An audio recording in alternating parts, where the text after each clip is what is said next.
Just got to the Laughingwater trailhead waiting for Doug. It is pretty damn warm out here today. It's got to be up in the 80s right now, which is a little bit warm for Rainier. And we're just barely hitting noon. Looking forward to a good hike. This is the pack I'm using for this trip. It's just a quick overnighter. I don't think we're going to spend much more than 24 hours on the trail and in campsite. So we'll probably be done fairly early tomorrow before lunch. This is the Mountain Laurel Designs Burn and Wasabi. Love this color. It's a pretty good pack for me for 3-season use. Total weight, base weight without the consumables like food and water, was right at 9.5 pounds last night when I weighed it. And that's including a few luxury items I'm bringing. Total pack weight with food and water is right at 14 pounds. Perfect pack for a night like this. Trail is all kinds of up. We're at about the 1.5 mile mark right now. Up, up, up.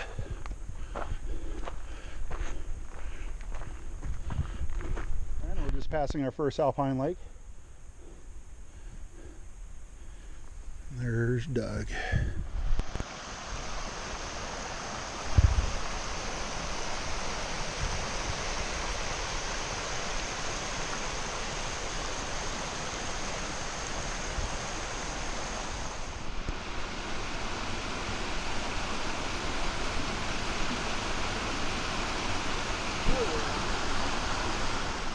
My water scooping technique could use some improvement. Yes. Scale of 1 to 10, 10 being perfectly awesome, 1 being horrible. How's my hair look? What's number 1 again? 1 would be terrible, 10 would be perfect. 3 maybe? You be the judge.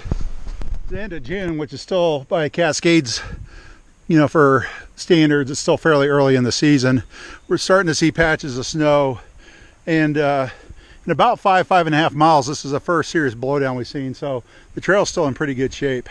Looks like our best way is we're gonna head down that way instead of trying to deal with, I call them scrotum rippers. Snow's not too bad. I brought the micro spikes, but it's mostly just old dirty snow at this point, so micro spikes really wouldn't be necessary. When having a GPS on your phone does come in handy because the trail's basically disappeared at this point underneath our feet. So I've dropped a waypoint to our campsite. So we got 69 degrees, about 1/2 mile, which is straight that way. So as long as we just kind of keep going on that bearing, we'll be in pretty good shape and hit the campsite here in a little bit. For this trip, this falls under not necessary but nice to have. And I figure I got them, might as well throw them on. The snow is kind of cruddy and I'm kind of getting by just kicking through with my trail runners, but no point throwing my knee out here. So the micro spikes are going on. This is kind of an idea if you haven't used them before, what they look like when they're coming out of the package. We have a map and compass, but to be honest, just taking the lazy way and using the GPS is a really nice tool to have up here. The trail is definitely still buried, but the bearing we need is 67 degrees, which is that direction, a little less than 1/2 mile until the campsite. With navigation, there's a thing that's called dead reckoning, and what we're doing is just called reckoning, which is I reckon we're over here, no, I reckon we're over there. So we just basically shot an azimuth, climbed up this little BFH right here, and we're hoping once we get over there where Doug is right now and into that clearing, we should be able to see the patrol cabin and just shoot an azimuth for that. We're pretty close, we're less than 1,000 feet. Taking 5 to just kind of double check where we're at and get a new bearing towards the campsite, and to kind of think a little bit about my life choices.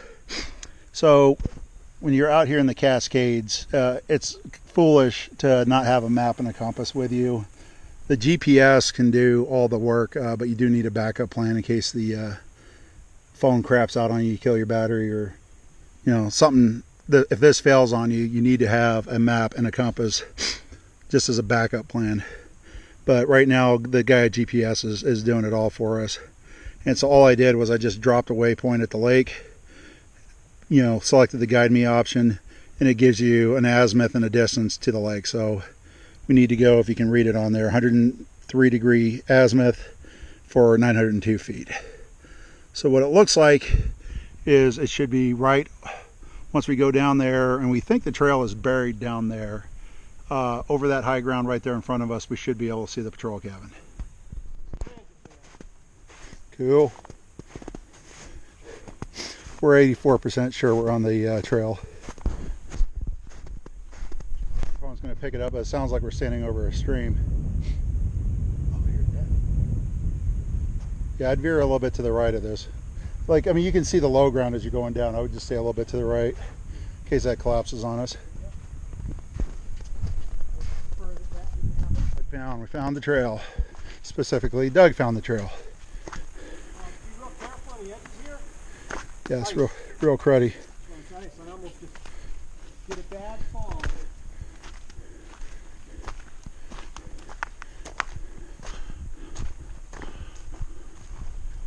Playing the game of find the trail, lose the trail, find the trail again. We're at one of the lakes. We haven't seen the ranger, the patrol cabin up here yet, but we know we're close. Made it up to 3 lakes. We're still looking for the patrol cabin, but it should be that direction over there. First campsite. Little creek running through here. The lake's going to be a little bit hard to get to fill up water. There's the patrol cabin right there. That's a pretty cool looking door. I like that doorknob they put on there. And a very stern warning to not chinker with the cabin or face the consequences. These hinges that they put on these doors.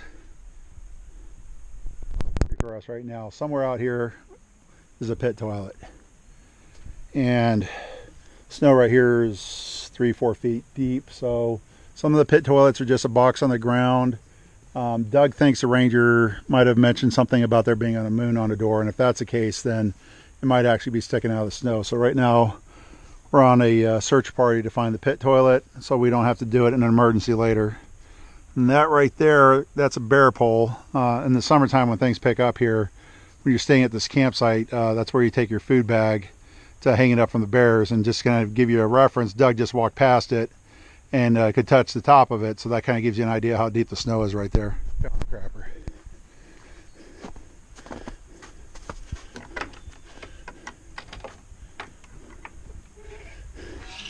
Nice little one-holer with some spider webs. Yep, not bad at all. We're still in the national park, which means you have to stay in the designated campsites. So there's a lot of daylight left, and it's kind of early in the day to just call it quits. But we have to go a little ways down the trail that's covered in snow right now, and the boundary gets a little tricky because it kind of, the trail veers in and out of the national park, and we kind of want to play it straight and not, there's not going to be anyone up here to check on us, but we're not going to screw around with it. We're just going to stay in the designated campsite.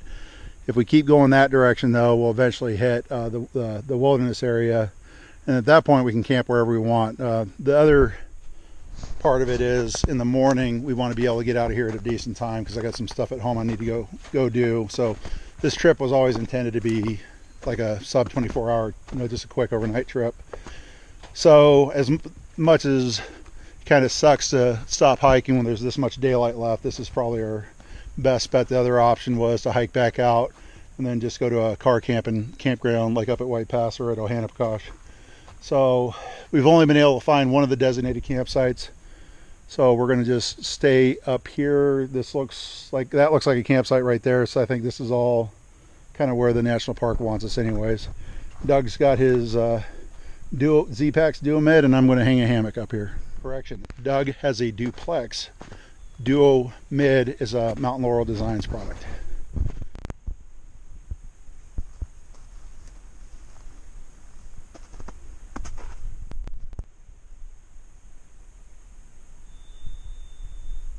We did a function check of the outhouse, and we can confirm that it is ready to go for the 2017 hiking season.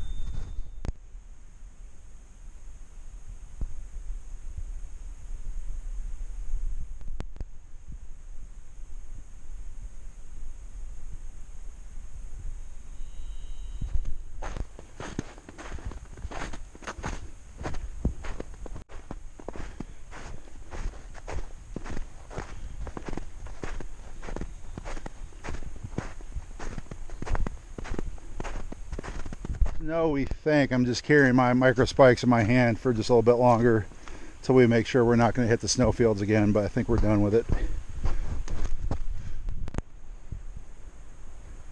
Long way down.